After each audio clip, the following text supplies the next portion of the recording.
Altitude 27,000 feet, just off the Venezuelan coastline.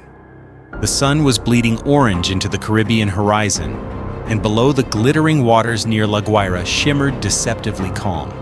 Two U.S. Navy destroyers, the USS Ross and the USS Preble, advanced in tight formation under the operation codename Freedom Shield 25, a large-scale joint exercise meant to project deterrence and ensure freedom of navigation. But as radar signals began to light up across the consoles, the calm was about to shatter. On board the Venezuelan destroyer ARV Mariscal Sucre, Captain Eduardo Salazar narrowed his eyes at the flickering radar sweep. The incoming signatures were unmistakable: two U.S. Arleigh Burke-class ships heading directly toward the exclusion zone Caracas had declared only hours earlier. Maintain bearing, he ordered, voice clipped. Prepare the warning flares. The command deck glowed in cold blue light as sailors armed the 76mm OTO Malera guns. Salazar's radio crackled with nervous chatter. The U.S. ships weren't changing course. Meanwhile, aboard the USS Ross, Commander Daniel Price reviewed satellite telemetry from the P-8A Poseidon overhead. His orders were to continue south to the training coordinates, but his instincts screamed tension.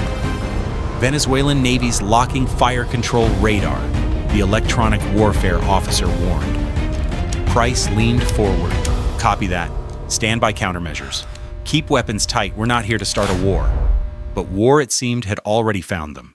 As the distance closed to under 6 nautical miles, the first burst of tracer fire cut across the waves, bright orange streaks arcing just ahead of the Ross's bow. A warning shot, but dangerously close. "They just fired across us," shouted the deck officer. Sound General quarter sirens wailed through the corridors as crew scrambled to battle stations, steel hatches slamming shut. On the Venezuelan side, Captain Salazar clenched his fist.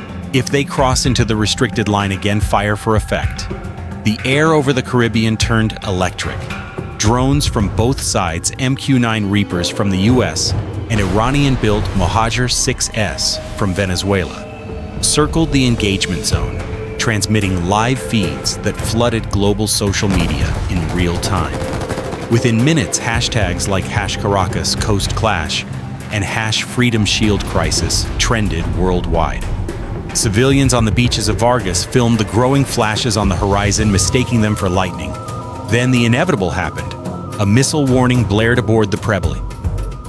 Incoming bearing, 045A Venezuelan RBS-15 McCurdy missile skimmed the surface, passing within 100 meters of the destroyer before detonating harmlessly in the sea, a near miss that still sent shockwaves through the hull. Price barked orders: return fire defensive only.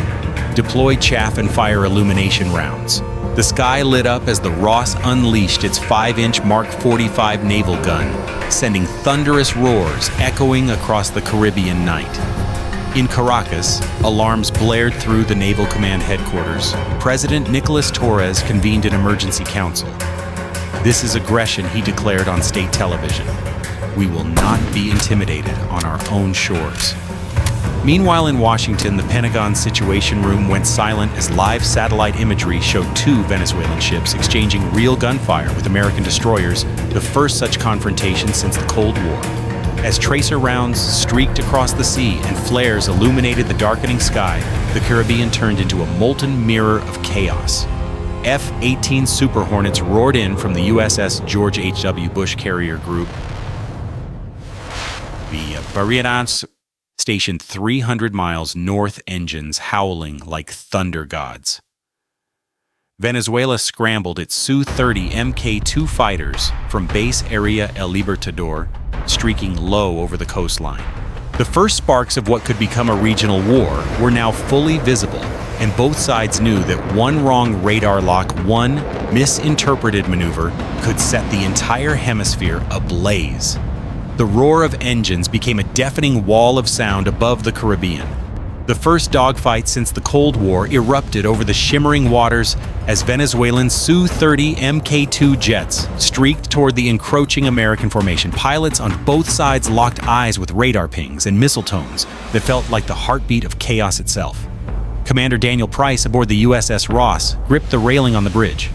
Eagle Flight confirms hostile aircraft inbound. Engage only if locked upon, he shouted into the comms. In the sky, U.S. Navy FA-18 Super Hornets deployed from the George H.W. Bush carrier, formed a wide delta formation at 25,000 feet. The air shimmered from heat trails and jet wash. Lieutenant Mason Viper Hanley call sign, emblazoned across his helmet, had just seconds to react when his radar screamed a missile lock. Fox 3 defensive, he barked, releasing countermeasures as two Russian-made R-77 missiles sliced past, leaving glowing trails like comets. The shockwaves rattled his cockpit, but he steadied his grip. "They're not backing down," he muttered. Below, the ARV Mariscal Sucre and ARV General Sublet maneuvered violently, weaving in defensive patterns. Their radar systems outdated but manually operated with precision, locked intermittently onto the American destroyers. On the Preble, the crew launched RIM 116 rolling airframe missiles into the sky to intercept the incoming threats. Two Venezuelan Mojave drones were hit, bursting into fireballs that rained molten debris into the sea. Cheers erupted momentarily on deck, but the celebration was short-lived. A Venezuelan anti-ship missile slammed into the water just 200 meters from the Ross, sending up a tower of water that drenched the deck and damaged one of its radar domes. Inside the Pentagon, the crisis was escalating minute by minute.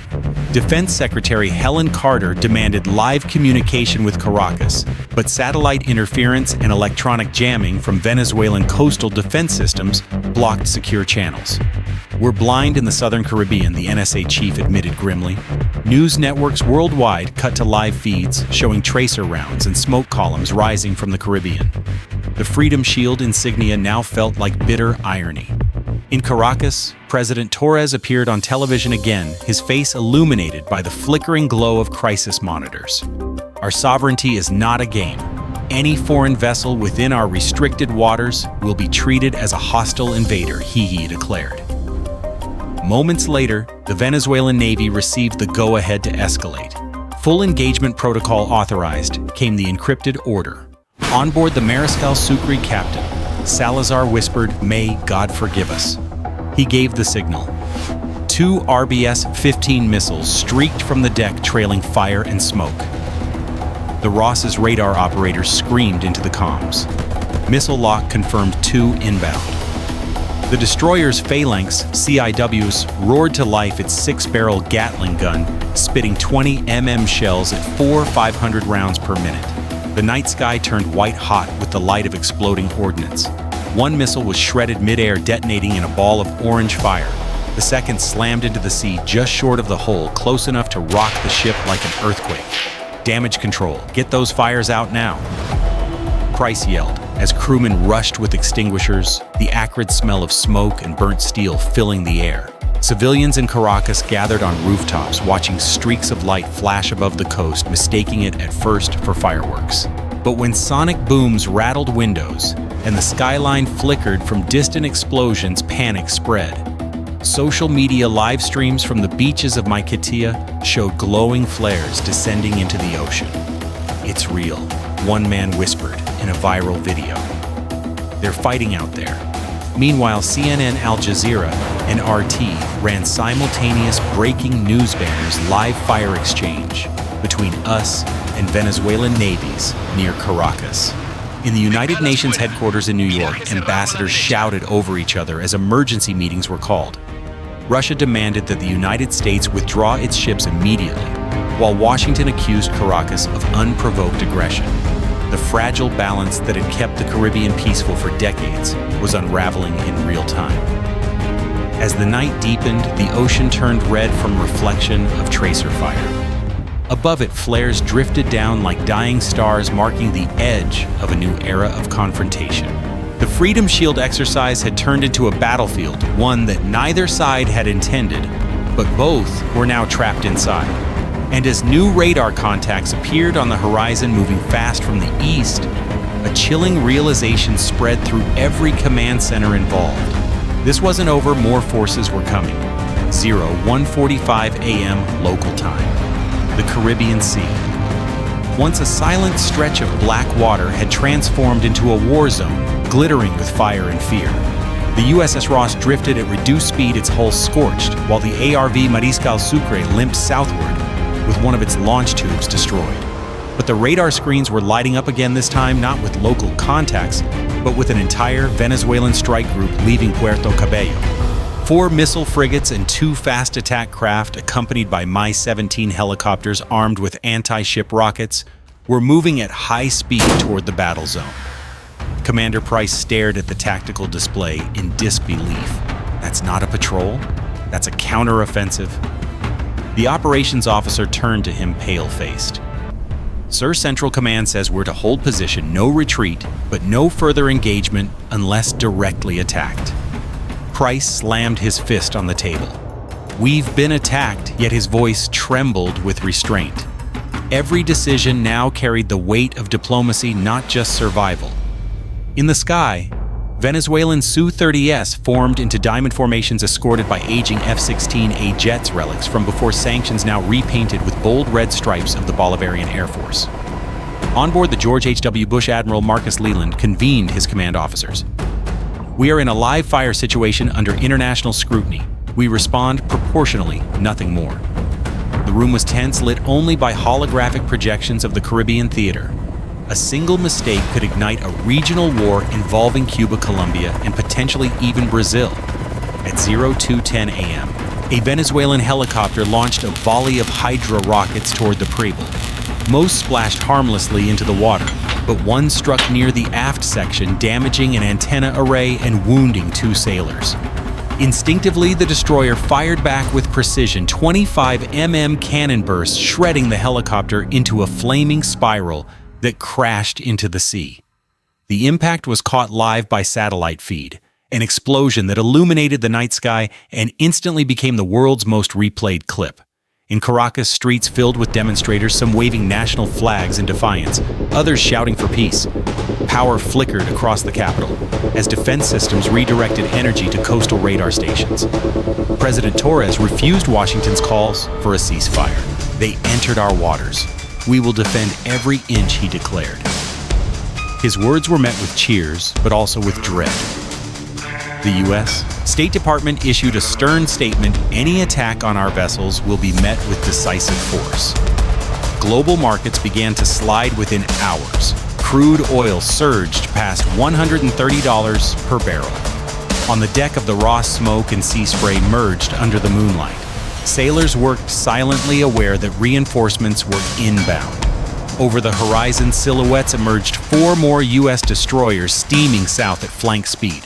Above them, E-2D Hawkeye aircraft extended radar coverage, while a pair of B-2 Spirits took off from Whiteman Air Force Base, flying stealth missions toward the Atlantic.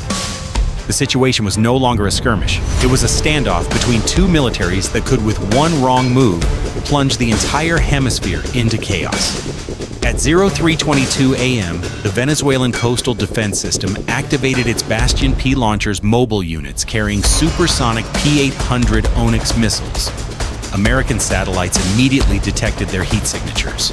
"Sir, they're targeting our ships," reported the radar operator. Commander Price's heart pounded. Deploy electronic countermeasures and pray they stand down. For 5 unbearable minutes, both sides held their breath as missile locks flickered and vanished, a silent negotiation between technology and terror. Then came the order neither wanted to hear: condition red. Both navies went full combat ready. The Preble's Aegis system aligned its sensors, and the Venezuelan frigates braced for counterfire. The Caribbean night became brighter than day for a brief moment as illumination flares ignited across the horizon. The scene resembled a second dawn, unnatural, trembling, and full of dread. And then silence. Radio transmissions ceased. No shots fired. The final exchange never came.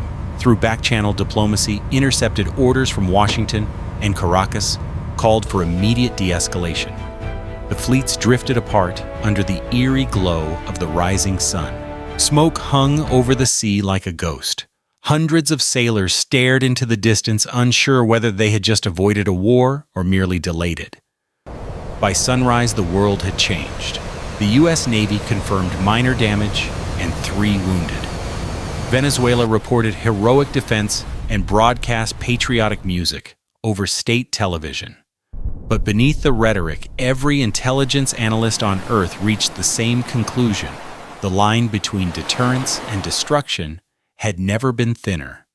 The Caribbean, once a cradle of calm waters and trade winds, had become the fault line of a new geopolitical storm, one spark away from engulfing the entire Western Hemisphere.